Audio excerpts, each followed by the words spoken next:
Good morning. It's always wonderful to celebrate good news, particularly in these tough economic times.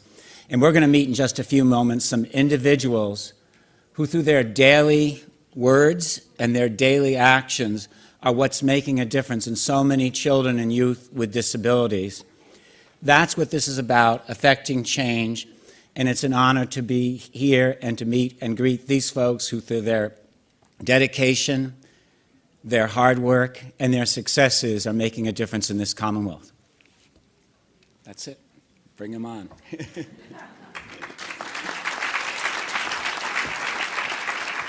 Okay.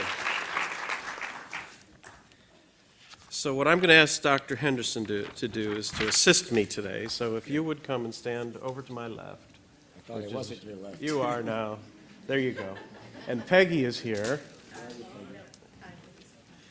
Good. And what I'd like to do is call the award winners one at a time and have you come up and receive your award. And Bill, if you would be kind enough to greet them.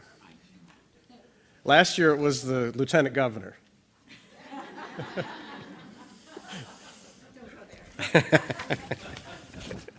But we're happy you're here. You can tell we're good friends. Bedell Omar. Mr. Bedell.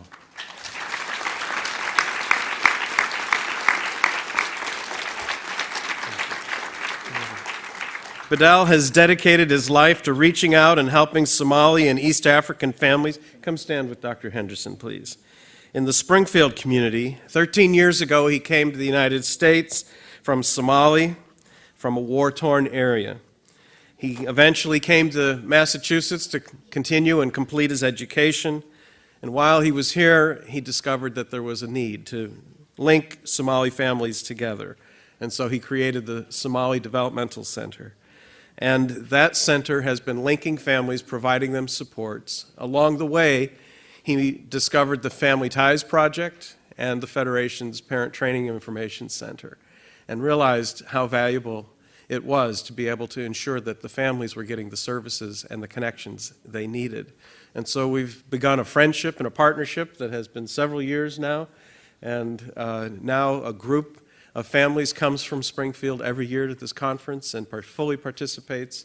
It's been an exciting series of developments. We're thrilled to be able to acknowledge your work today. Thank you so much.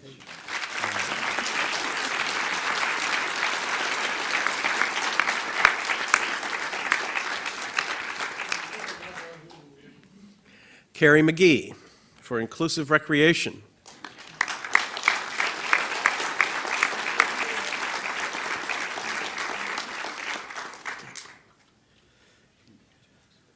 And Carrie has started Whole Children, a nonprofit recreation enrichment program, which was started by parents in her community with her. She said that it's truly a welcoming community. Inclusive recreational opportunities are fertile ground for everyone involved, coaches, parents, participants, with and without disabilities. And those of you who have children with disabilities know how difficult it is at times to even locate and identify a place where your children are welcomed. Well, they are welcomed here. And her work has helped the whole community to grow, because we know that when we accommodate and include all people, the richness of our communities is enhanced. We thank you so much for your vision and your work.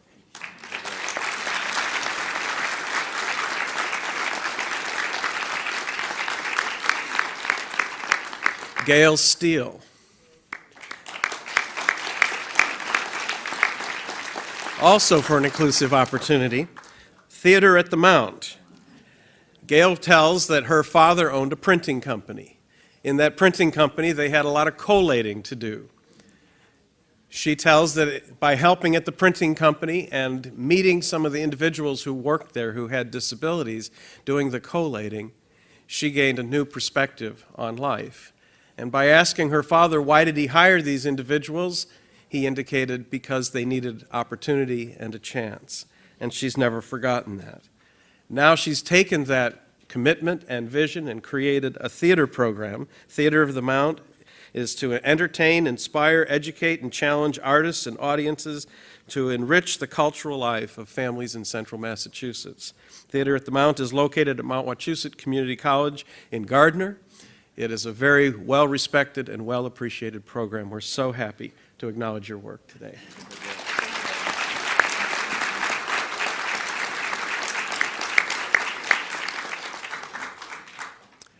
Garrett Colson.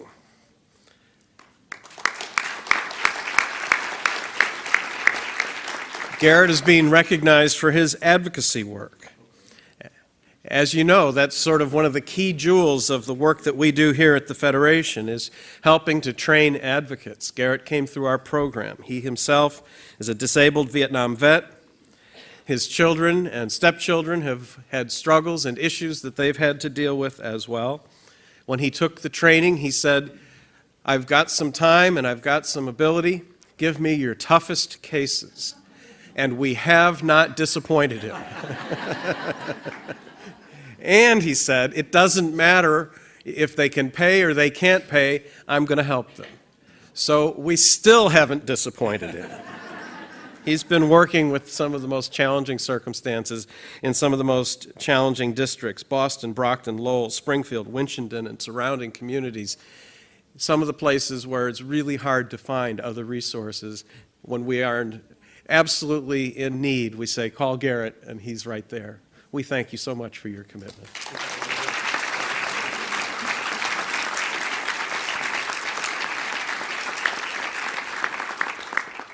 Parent leadership is a key also to the work we do, as you know. So our parent leadership recognition today goes to Terry Ramos.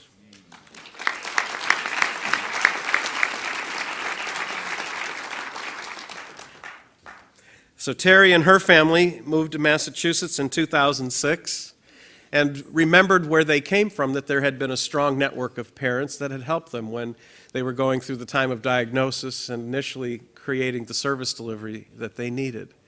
When they came to their current community, they found that the PAC, the Parent Advisory Council there, was inactive and felt that that was an omission for families. And so Terry took it upon herself, being the advocate that she is, to get organized, get people organized, and create a very, very outstanding PAC in her community. She said, "If your town services are not what you'd like them to be, if the PAC is not strong, you got to send a message. And if you want to improve the services in your community, there is strength in numbers." And the PAC deserves some of that credit when you do see those improvements. So we thank you for doing all of the work that you've done to create a vital parent presence in the community in which you live. Thank you so much.